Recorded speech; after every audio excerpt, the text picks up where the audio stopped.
He. Ne oldu Kerem? Kerem kim dövdü? Ne eylediler? Ayzoğuz kim? Ha. Kim dövdü? Hep bir nefes Osman'ın bir kuran. Kim dövdü seni Ben gene? sözüne söyledim ben çat kişiler. Kiri. Öyle eylediler. Köpek o dedim haber yok.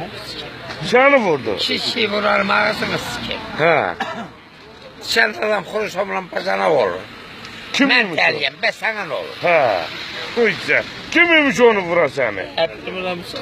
Haranın bırakmasıydı o. Hele pısmeldi sikim. Demek oldu mu abi? Aydan. Haralıydı o. Ne bileyim ben de seni kim. Ne bileyim sikim onda. Seni vurdu öyle mi? Tovallah gerisi. Harana vurdu. Bir sen niye vuramadın? Günü çatmadın ona. Ayzoğuz kim? Garip Türk kuyruğu benim dolar. He. Ne oldu be? Ben ne varım onu? Ben onu bunun için ben elden ezan saracağım. Bu yaratanını seni vurdu. Abi sen niye bu dövdü be? Herhalde sikim onu baydı. Hadi burnu üstüne koşsana bir tane. Ben hakkında çalışan da pısmeldi. Ha. Yere baktım bir köpek Allah. Allah'ım.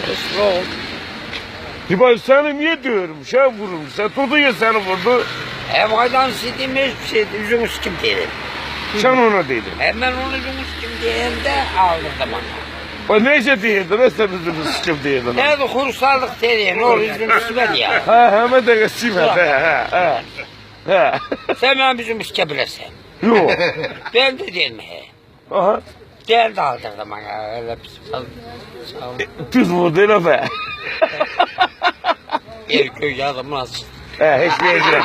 Ya tabii. Yer yazmış. Sen böyle çok vurur öyle mi? Ya onu var yok. Sikim oğlum. Elini sıkma. Boksörüydü mü yoksa sen de? Ölmek. Oy. Desem ben sikebilirsem ağzım. Oy. Evet, gel kim aldırma. Uf. Şey vurdu. Oy billah.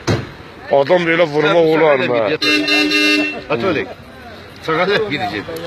Oy. Ha o gün bizim burada